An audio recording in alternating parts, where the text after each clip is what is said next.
So Hali is, as I said, from the University of Birmingham. She's also on our core group, but she's here talking in her role as the University of Birmingham partner, because we're partnering with them and we're partnering with Locomotion to do a project that we'll talk about. So Hali, we're talking about community resilience and how communities can best adapt to extreme weather. And one of the reasons for doing the project is to look at where we can find the people who are most vulnerable. Is that one of the main reasons we're trying to do this project to say, yes, it's okay to do community resilience, but we've got to really address the people who are going to be affected the most? Yeah, absolutely. So, I mean, we have a problem. We know cities are unprepared for extreme weather, and that it's the people who are least able to protect themselves that are the worst affected, and that there are also statutory mandates to address these problems. So one of these key mandates is the Climate Change Act of 2008, and within that requirement to develop climate change risk assessments and national adaptation programs. And the third national adaptation program actually sets out a mandate for focusing on infrastructure and nature recovery and public health at local government level. And this is a welcome development, but this act and these measures, the measures that it recommends, for example, around supporting adaptive planning through investment and implementing nature-based solutions and setting standards for building sustainability. They're important, but they don't really touch the sides of the day-to-day experience of people living in urban areas who are left sweltering or shivering in their homes, or have respiratory illnesses because of mold or damp, or are isolated, when their streets are washed out.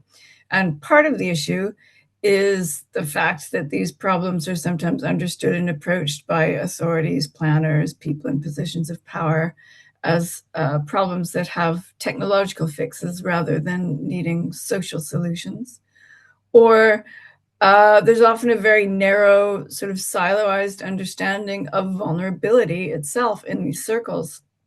And one of the key lessons I've learned from talking to people dealing with extreme weather in the West Midlands in particular, and I'll tell you a bit about that in a moment, is that vulnerability means different things to different people in different places at different times, and it can be quite complex, especially when people are living with multiple challenges at once, for example, to do with age or physical and mental health, or lack of income, homelessness, gender, inadequate housing, and sometimes all of these things together, right?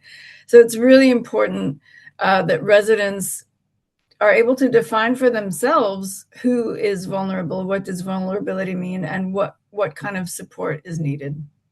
I kind of come in there because you said it's important that, communities decide for themselves.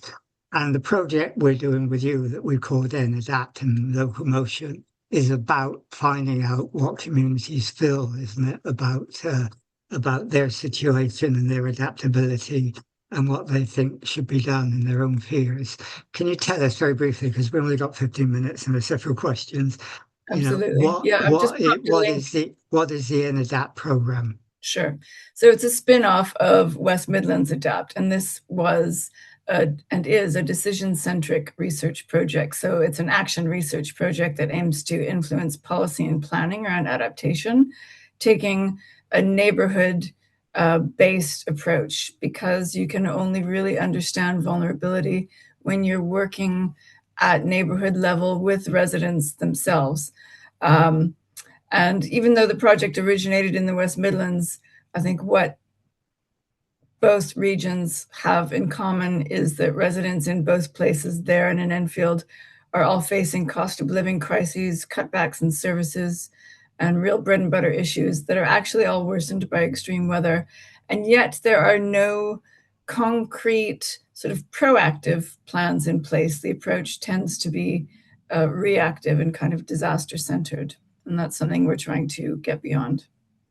And we're doing it, aren't we? Just to let people know we're running what we call world cafes in two areas, one Upper Edmonton in the board there, and one in Cockfosters, the east and the west, because they will have very different problems.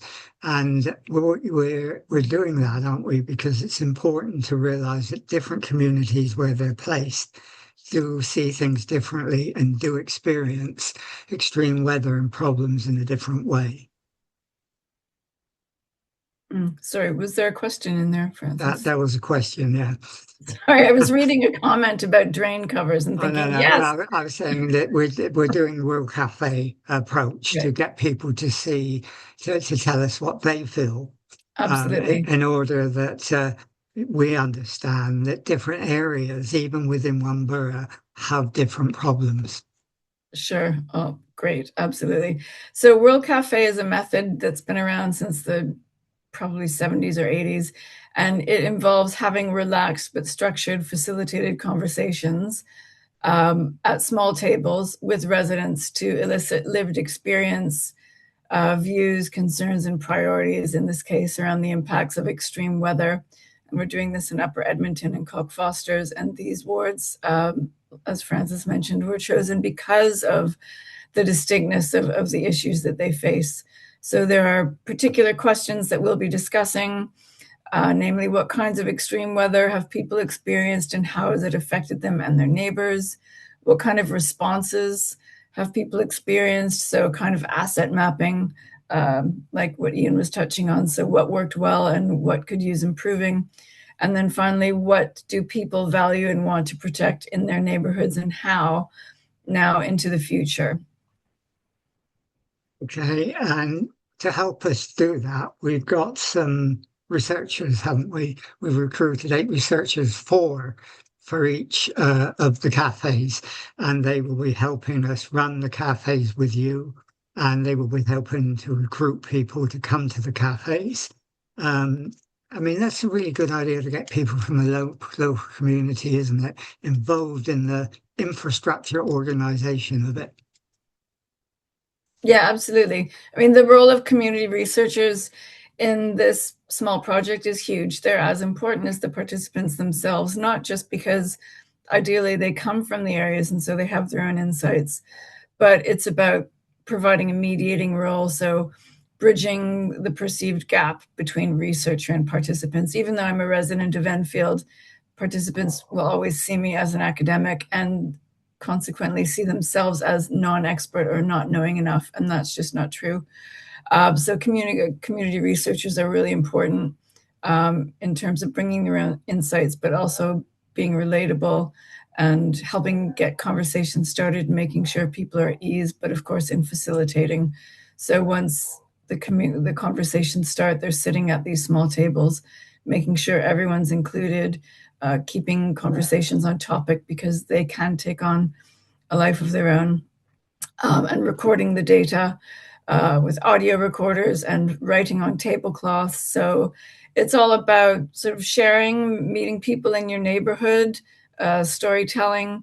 But it is a research project at the end of the day, so we have to make sure that ideas are represented correctly and collected well.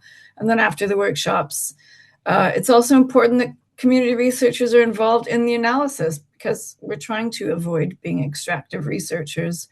So ideally, we'll have the community researchers doing some sense checking of the data. And when we get to sort of the dissemination stage, the sharing results stage, hopefully at a big public event, they'll also be sharing their views and their experiences and their own perceptions. Talk about that with Paul because he's helping us host that. Um, Take the, note, I Paul. mean, yeah, absolutely. I mean, but one of the aims is talks about finding the vulnerable people, and you've got researchers having you to help us develop a vulnerability index from those cafe events, plus other information we get, in order to help us find those vulnerable people. Now, how important, how difficult is that? Oh, that's really important because I think any data that we collect has to be ground truth in reality. And part of the work is also to generate these climate risk and vulnerability assessments. So the climate scientists and public health experts at the university are going to create a map like a visualization that provides an aggregated sort of overall rating of risk and vulnerability in the different wards. But these aggregate rankings are made up of different layers of a wide range of vulnerabilities. So population density, surface temperature, surface flood risk, river flood risk, combined socioeconomic vulnerability data. So incorporating data from the index of multiple deprivation, and all kinds of other data that are then sort of added together and averaged up. And we're able to show this data at a resolution, I think, of 100 meters, 100 square meters, which is more detailed, I think, than current municipal reporting, which I think works on a 1 kilometer level. So we're hopefully going to be able to create a pretty accurate picture. And that kind of data is important because it shows where the gaps are, where the most urgent problems are, where investment is most needed, and where planners need to pay more attention to, not just in terms of whatever their business as usual way of planning, but again, taking vulnerability into account and complex and compound vulnerabilities. Finally, I mean, we're doing this project, and very often when people do projects, it's like something they do and they put it on the shelf and they're on to something else. We're not thinking of doing it that way, are we? We're thinking of this being an ongoing process afterwards, where we address community resilience in the long term by looking at the different extreme weather events that could take place, what we can do about it. And we can go into the rest of this year and next year dealing with that in a very positive way. Yeah, That was the question. absolutely. Yeah, So where do we go after the World Cafes, right? yeah, So the idea here is to lay the groundwork for much longer term thinking, planning, and action. And all of this should be owned and negotiated and steered by communities, by residents, right? So, but with the assistance and accountability of the people that have the necessary skills, capacities, and resources, including financial. So on the back of this project, we'd like to see a few things. We'd like to see the staging of more community climate conversations. So we'll be sharing during our grand finale event something that we're calling a Cultivating Climate Conversations Handbook, which is basically the manual for doing what we're about to do. We're just going to put that out to the public so they can replicate where they want to. But we also want to lay the groundwork for more proactive, networked, coordinated resilience planning with everyone who has a role. And this includes local government, utilities, blue light services, health and social care, and GPs and local businesses and community groups and charities. So we can go beyond short-term planning and responding to disasters and hopefully avoid them by being ready.